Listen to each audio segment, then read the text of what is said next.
बहुत समय पहले की बात है। मुरारपुर गांव में महेश नाम का एक गरीब लकड़हारा अपनी पत्नी ममता और बेटे गोलू के साथ किसी कच्चे मकान में रहता था। दुख उसकी जिंदगी से जाने का नाम ही नहीं ले रहा था। जब भी लगता था कि उसके सारे दुख खत्म होने वाले हैं, वैसे ही कुछ ऐसा हो जाता था कि उसके दुख कई गुना बढ़ जाते थे। लेकिन फिर एक ऐसी घटना हुई जिससे धीरे धीरे उसकी किस्मत बदल गई। लेकिन ये सब कैसे हुआ, इसके लिए पूरी कहानी को ध्यान से देखना पड़ेगा। एक रोज महेश जंगल में लकड़ी काट रहा था। तभी उसने अपने मन में सोचा, आज से मैं रोज कई गुना ज्यादा लकड़ियां काटूंगा और बाजार में जाकर बेच दूंगा। उससे जो भी पैसे मिलेंगे सबसे पहले गोलू की फीस भरूंगा ताकि उसकी पढ़ाई चालू हो सके, क्योंकि अगर वो अनपढ़ रह गया तो उसकी जिंदगी भी मेरी तरह गरीबी में ही बीतेगी। तो महेश काफी देर तक लकड़ियां काटता रहा। शाम तक उसने ढेर सारी लकड़ियां काटकर उसका गट्ठर बना लिया और सर पर रखकर वहां से जाने लगा। लेकिन वो जंगल नदी के दूसरी तरफ था। नदी पार करने के लिए एक लकड़ी का पुल बना हुआ था। उसी पुल से महेश नदी को पार करने लगा। सिर पर लकड़ी का गट्ठर रखे हुए था। आज मैंने दोगुनी मेहनत की है, भगवान मुझे इसका फल जरूर देगा। महेश ने इतना बोला ही था कि तभी अचानक आसमान काला हो गया। बहुत तेज अचानक आंधी चलने लगी। उसी आंधी में वो लकड़ी का गट्ठर नदी में जा गिरा। हवा इतनी तेज थी कि महेश ने पुल पकड़ लिया और मन ही मन सोचने लगा, हे भगवान, ये क्या हो गया? सारी मेहनत पर पानी फिर गया। अचानक बारिश तूफान सब एक साथ ही आ गया। जल्दी से पुल पार कर लेता हूँ, वरना कहीं पुल न टूट जाए और मैं नदी में गिर जाऊं, क्योंकि भगवान को तो मुझे दुख देने में मजा आता है। महेश ने किसी तरह नदी पार कर ली और अपने गांव की तरफ आ गया। इतनी तेज आंधी तूफान में दोबारा लकड़ी काटने भी नहीं जा सकता, वरना पता नहीं क्या हो जाए। नहीं, घर जाने के अलावा दूसरा कोई रास्ता भी नहीं है मेरे पास। तो इस तरह महेश आंधी और तूफान में खाली हाथ घर पहुंच गया। घर पहुंचते ही उसने देखा कि उसका बेटा गोलू खिड़की के दरवाजे पर कील और हथौड़ी से कोई नक्काशी बना रहा था। उसने अपने पापा को देखते ही बोला, अरे पापा, आप आ गए। माँ कब से आपका इंतजार कर रही है। तभी उसकी माँ बोली, कितनी देर लगा दी आपने आने में, और खाली हाथ क्यों आए? राशन लेते आते। बेचारे महेश का सर शर्म से झुक गया। उसने दुखी होकर कहा, जब पैसे ही नहीं है ममता, तो राशन कहाँ से लेकर आऊं? आज मैंने दुगनी मेहनत की थी, ढेर सारी लकड़ियां काटी थी, लेकिन पुल पार करते वक्त अचानक तेज आंधी आई और पूरा लकड़ी का गट्ठर नदी में गिर गया। ये सुनकर गोलू और ममता दोनों दुखी हो गए। तभी ममता बोली, कोई बात नहीं, अभी थोड़ा सा आटा बचा हुआ है, वही प्याज के साथ खा लेते हैं हम लोग। तभी गोलू बोला, हाँ माँ, गरम गरम रोटी के साथ प्याज बहुत अच्छा लगता है। वैसे भी मौसम बहुत अच्छा हो गया है, इतनी गर्मी थी, थोड़ी ठंडक आ गई। अपनी पत्नी और गोलू के मुंह से ये बातें सुनकर महेश की आंखों से आंसू छलक पड़े, पर किसी तरह उसने अपने आंसुओं को छुपा लिया और मन ही मन सोचने लगा, भले ही मेरी किस्मत में दुख लिखा है, लेकिन एक चीज बहुत अच्छी है, भगवान ने मुझे पत्नी और बेटा बहुत समझदार दिए हैं। तो ममता रोटी बनाने लगी। इधर गोलू ने अपने पापा को खिड़की के पास बुलाया और नक्काशी दिखाते हुए कहा, पापा, ये देखो, मैंने सिर्फ एक कील के इस्तेमाल से इस खिड़की पर नक्काशी बनाई है। कैसी लग रही है? अरे वाह बेटा, ये नक्काशी तो बहुत सुंदर लग रही है। क्या करूँ पापा, कई महीनों से स्कूल नहीं जा रहा हूँ ना, तो घर में बैठे बैठे यही किया करता हूँ। मुझे आर्ट का बहुत शौक है, पर मेरे पास तो आर्ट की बुक भी नहीं है, इसलिए कभी जमीन पर तो कभी खिड़कियों पर ही कलाकारी दिखाया करता हूँ। खैर, थोड़ी देर बाद ममता ने रोटियां बना ली और तीनों लोग प्याज रोटी खाकर सो गए। अगली सुबह मौसम साफ हो चुका था, लेकिन महेश घर पर ही बैठा था। तभी ममता बोली, क्या हुआ, आज आप लकड़ियां काटने नहीं जाएंगे क्या? अरे इतनी मेहनत से लकड़ियां काटता हूँ, लेकिन कोई न कोई घटना हो जाती है मेरे साथ, इसलिए अब लकड़ी काटने का मन ही नहीं हो रहा। ऐसे हिम्मत हार जाएंगे तो हमारी आगे की जिंदगी कैसे कटेगी? आप भूल गए गोलू को हमें पढ़ाना लिखाना है। क्या आप चाहते हैं कि वो भी हमारी तरह गरीब रहे? गोलू बेचारा घर के बाहर आंगन में कोई आकृति बना रहा था। तभी वहाँ पर गांव का ही एक आदमी भोलू आ गया और महेश से बोला, अरे महेश, तुम यहाँ क्यों बैठे हो?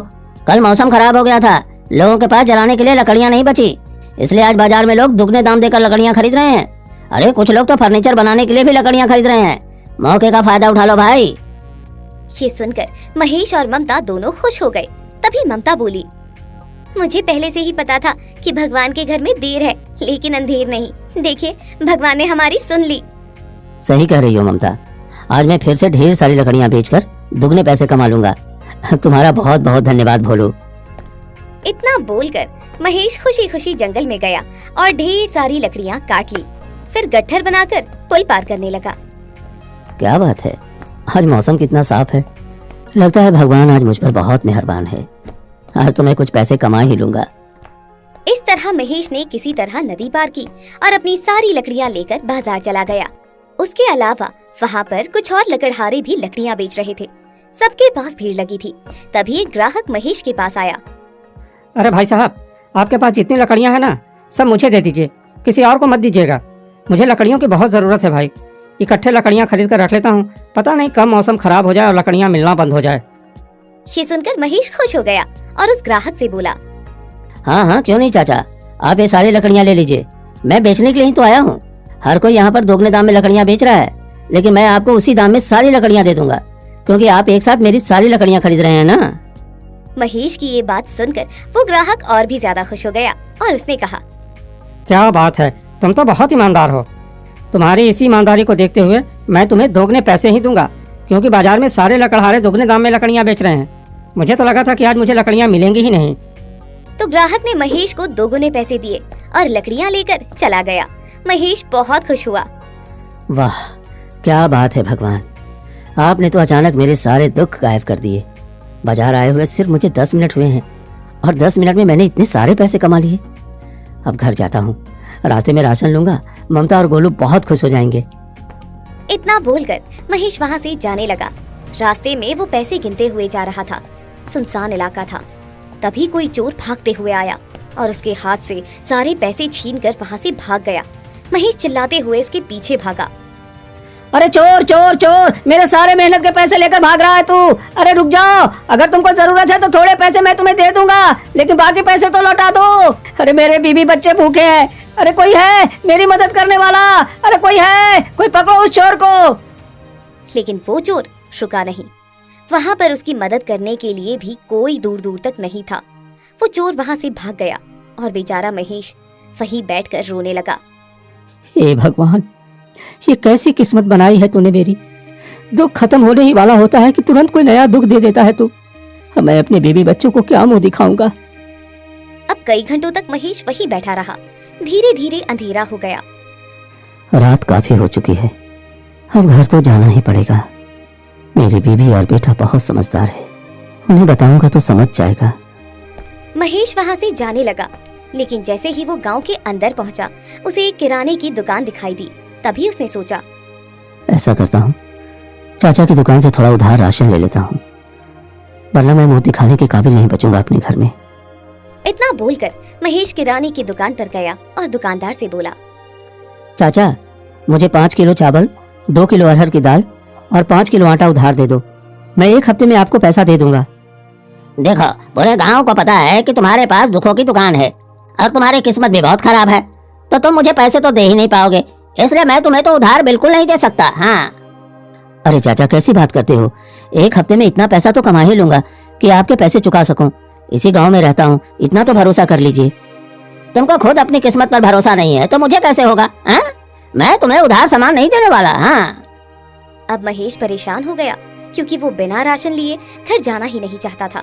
इसलिए उसने कहा, चलिए ठीक है, आप मुझे उधार राशन दे दीजिए। अगर 1 हफ्ते के अंदर मैं आपको पैसा न लौटा पाया तो आप मेरे घर पर कब्जा कर लेना।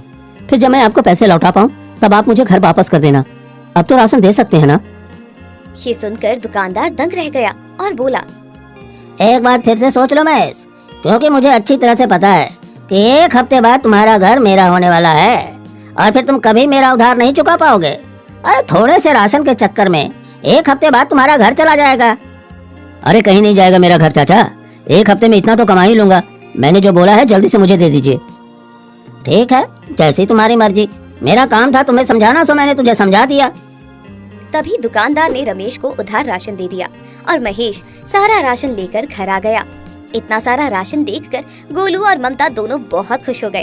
तभी ममता बोली, चलो भगवान का शुक्र है कि आज कोई गड़बड़ नहीं हुई। आज मुझे सुबह से ही लग रहा था कि भगवान हमारा साथ जरूर दे रहा है। उसे खुश देखकर महेश चुप हो गया और मन ही मन सोचने लगा। अगर मैंने ममता को सारी सच्चाई बता दी तो उसे बहुत बुरा लगेगा। राशन तो ले ही आया हूँ, 1 हफ्ते में दुकानदार को पैसे दे दूंगा, फिर इन दोनों को कुछ नहीं पता चलेगा। वैसे भी अभी कुछ दिनों तक बाजार में लकड़ियां दुगने दाम में बिकेंगी। इस समय लकड़ियों की कमी चल रही है। तभी गोलू बोला, अरे पापा क्या सोचने लगे, आज तो आपको खुश होना चाहिए। माँ जल्दी से खाना बनाओ, आज बड़े दिनों बाद हम अच्छा खाना खाएंगे। ये तभी महेश बोला, हाँ गोलू, आज मैं बहुत खुश हूँ। बस थोड़ी सी थकावट हो गई है, इसलिए चेहरा उतरा हुआ लग रहा है। ममता तुम जल्दी से खाना बनाओ, मैं तब तक हाथ मुंह धोकर आता हूँ। ममता खुशी खुशी खाना बनाने लगी। महेश हाथ मुंह धोने चला गया। इधर गोलू जमीन पर कोई आकृति बना रहा था। हाथ मुंह धोकर जैसे ही महेश आया तो गोलू से बोला, गोलू तुमने पूरे घर को बर्बाद कर दिया है आकृतियां बना बना कर, लेकिन मुझे पूरा भरोसा है 15-20 दिनों में मैं तुम्हारे स्कूल की फीस जमा कर दूंगा। फिर तुम स्कूल जाना ताकि घर बर्बाद ना करो। पापा आप तो जानते ही हो ना कि मुझे कलाकारी का कितना शौक है। खैर थोड़ी देर बाद ममता ने खाना बनाया और सब एक साथ बैठकर खाने लगे। तभी ममता बोली, आज बड़े दिनों के बाद दाल चावल रोटी सब कुछ एक साथ खाने को मिल रहा है। गोलू पेट भर के खाना। हाँ माँ, पेट भर कर ही खाऊंगा। ऐसा लग रहा है कि जिंदगी में पहली बार इतना अच्छा खाना खा रहा हूँ। महेश उनकी बातें सुन रहा था लेकिन कुछ बोल नहीं रहा था, क्योंकि असली सच्चाई तो सिर्फ उसे ही पता थी। खैर खा पीकर सब सो गए। अगली सुबह महेश जल्दी उठ गया और बोला, ममता गोलू मैं जा रहा हूँ लकड़ियाँ काटने। आज कल से भी ज्यादा लकड़ियाँ काटूंगा ताकि ज्यादा पैसा मिले। गोलू की फीस भी तो भरनी है। तभी ममता बोली, हाँ हाँ ठीक है आप जाइए। तो महेश तुरंत जंगल में चला गया। ढेर सारी लकड़ियाँ काटी और बाजार पहुँच गया। लेकिन बाजार में एक बहुत बड़ा ट्रक खड़ा था जिसमें ढेर सारी लकड़ियाँ थी। सारे ग्राहक उसी ट्रक से लकड़ियाँ खरीद रहे थे। बाकी लकड़हारे परेशान थे।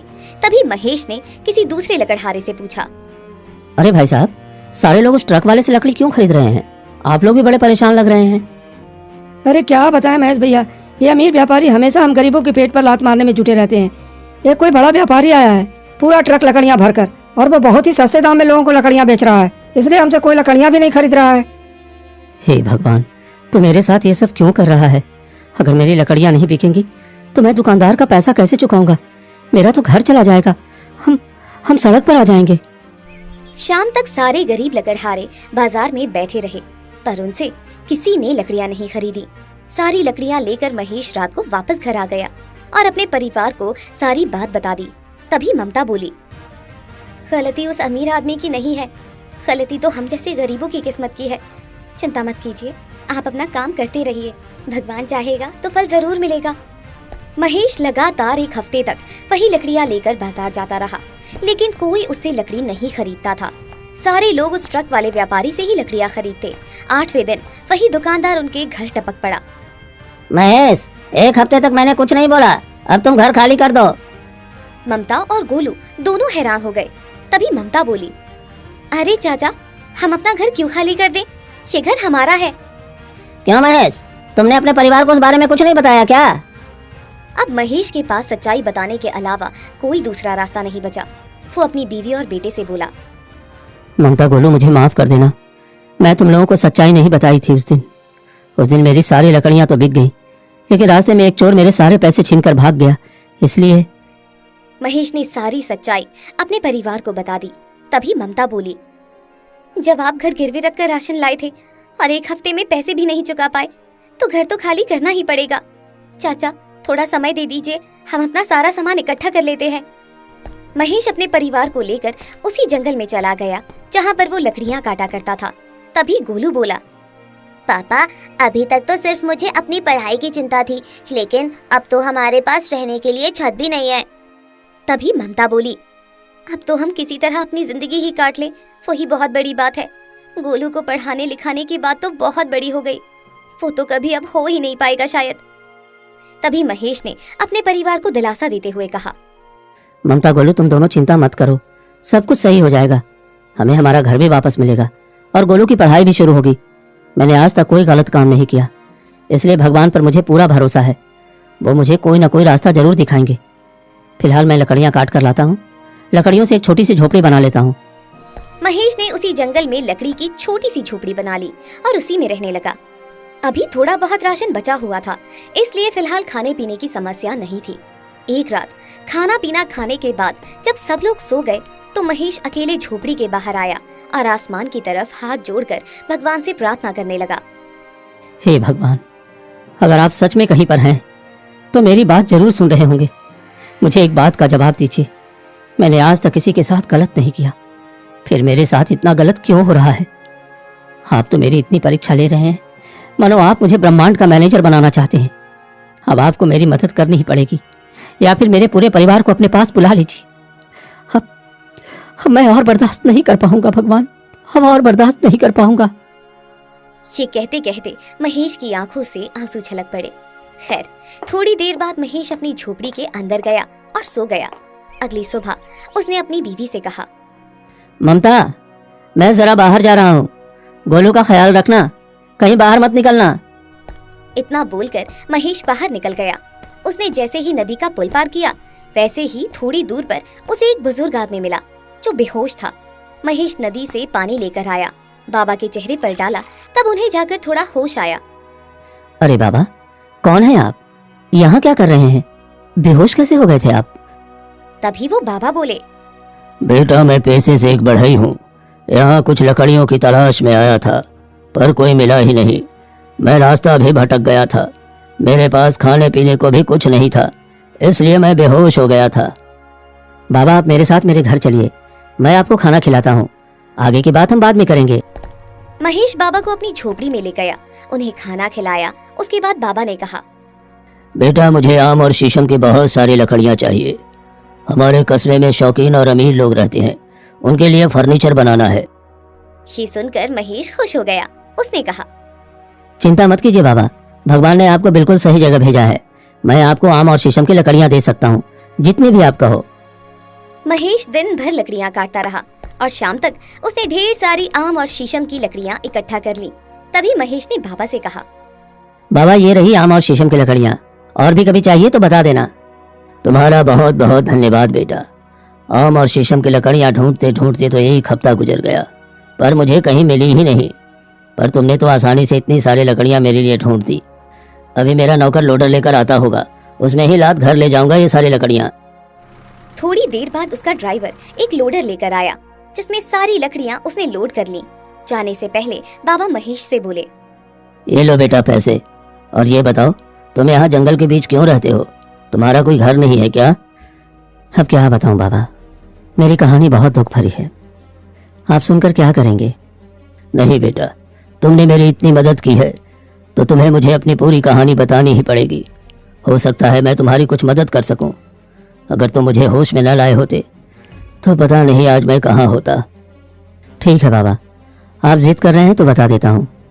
दरअसल मैं पास के गांव में रहता हूँ, हमारी हालत कुछ ठीक नहीं थी। फिर एक दिन। तो इस तरह महेश ने अपनी जिंदगी की सारी कहानी, जो भी अभी तक उसकी जिंदगी में घटी थी, सब बाबा को बता दी।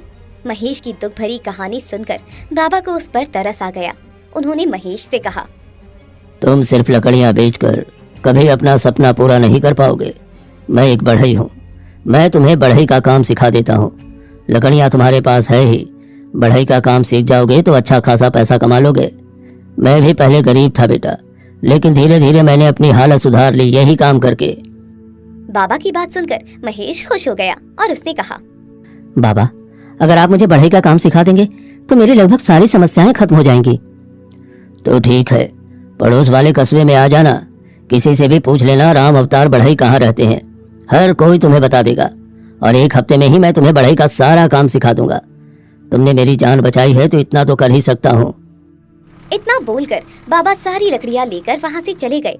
उसके बाद महेश खुशी खुशी घर आया और ममता को पैसे देते हुए बोला, ममता, ये लो पैसे, इन पैसों से राशन भी आ जाएगा और हमारा घर भी वापस मिल जाएगा। और कल मैं उन बाबा के पास बढ़ई का काम सीखने जाऊंगा। धीरे धीरे सब कुछ ठीक हो जाएगा। अब मुझे अंदर से ऐसा लगने लगा है। तभी ममता बोली, अरे लगा तो ऐसा कई बार है हमें कि सब कुछ ठीक होने वाला है, लेकिन जैसे ही ठीक होने वाला होता है कोई ना कोई गड़बड़ हो ही जाती है। तभी गोलू बीच में बोल पड़ा, माँ, ऐसी नकारात्मक बातें नहीं बोलनी चाहिए। भगवान को जितना दुख हमें देना था उससे ज्यादा ही दुख हमें मिल चुका है। अब भगवान हमें कोई दुख नहीं देंगे।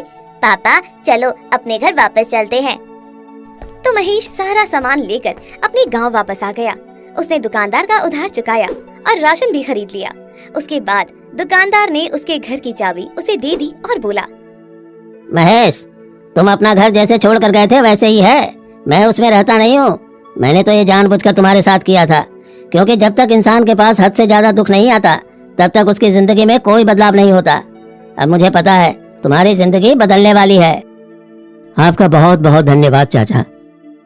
तो उस रात ममता ने अपने घर में खाना बनाया और सब खा पी कर सो गए। अगले ही दिन महेश दूसरे कस्बे में उन्हीं बढ़ई बाबा के पास पहुंचा और बाबा उसे बढ़ई का काम सिखाने लगे। कुछ दिनों में ही महेश बढ़ई का काम सीख गया। तभी बाबा बोले, अब तुम बढ़ई का काम सीख गए हो। मेरे कुछ पुराने ग्राहक हैं, उनका काम मैं तुम्हें दे देता हूँ। धीरे धीरे तुम अपने घर से ही शुरुआत करो। बाबा, आपका बहुत बहुत धन्यवाद। आपको पता नहीं आपने मुझे क्या दिया है। जिंदगी से बढ़कर कुछ नहीं होता बेटा, जो तुमने मुझे दी है। अगर वक्त पर तुम मुझे पानी न पिलाते, मुझे होश में न लाते, तो मैं शायद इस वक्त यहाँ न होता, क्योंकि उस पुल के पास दूर दूर तक कोई नहीं था। तो इस तरह अगले दिन से ही महेश अपने घर के बाहर ही बढ़ई का काम करने लगा। लोग उसके पास कुर्सियां, मेज, पलंग ये सब बनवाने आने लगे। 2 महीने काम करके महेश ने गोलू के स्कूल की फीस जमा कर दी और वो स्कूल जाने लगा। तभी एक रात महेश ने ममता से कहा, ममता, अब मुझे लगने लगा है कि हमारी जिंदगी में कभी दुख नहीं आएगा। गोलू स्कूल भी जाने लगा है। ज्यादा बड़े बड़े सपने मत देखिए। गोलू स्कूल जाने लगा है, खाने पीने की समस्या नहीं है, इतने में ही खुश रहिए। महेश बेचारा चुप हो गया। फिर एक शाम उसके गांव का ही एक आदमी मोहनलाल महेश के पास आया और बोला, महेश भाई, ये काम सीखकर तुमने बहुत अच्छा किया। तुम तो जानते ही हो मेरी बेटी की शादी तय हो गई है और ज्यादा दहेज देने के लिए मेरे पास पैसे नहीं है। तुम ऐसा करो, मेरे लिए 4 लकड़ी की खूबसूरत कुर्सियां बना दो। वही मैं अपनी बेटी को दहेज में दूंगा।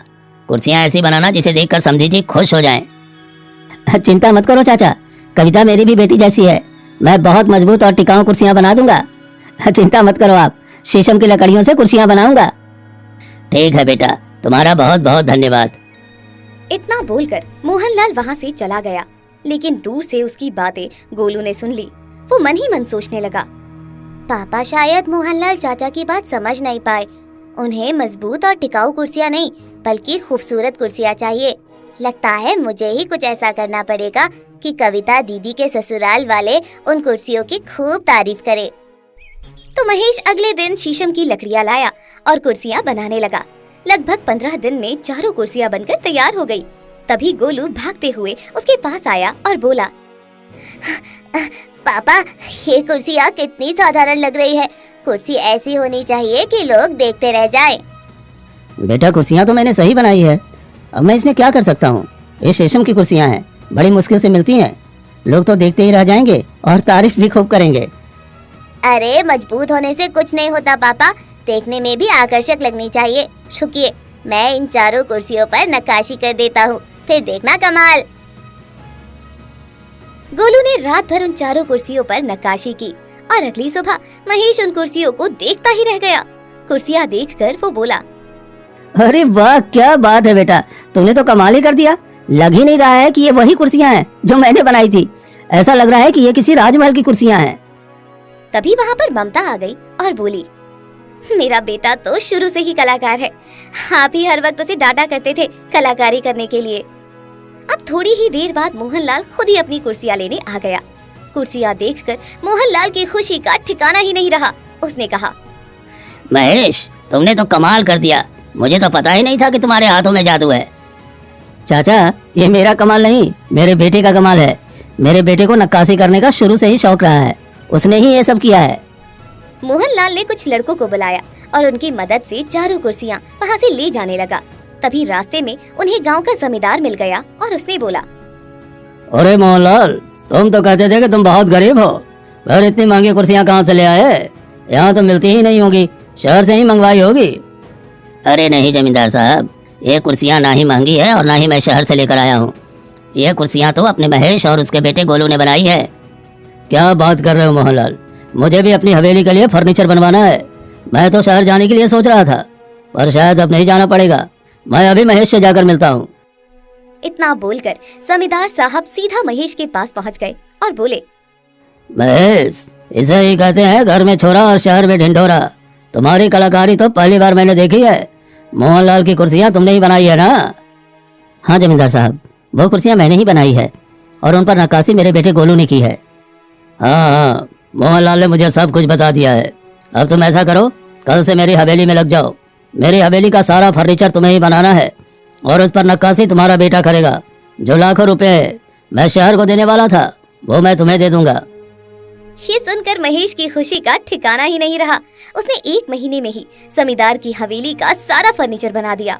उसके बेटे ने नक्काशी कर दी और उसे लाखों रुपए मिल गए। अब धीरे धीरे महेश दूर दूर शहरों तक भी प्रसिद्ध हो गया और ढेर सारे पैसे कमाने लगा। कुछ महीनों में ही उसने अपना घर बनवा लिया। उसका बेटा इंग्लिश मीडियम स्कूल में पढ़ने लगा। तो इस तरह महेश ने हार नहीं मानी और अपनी जिंदगी की जंग आखिर वो जीत ही गया।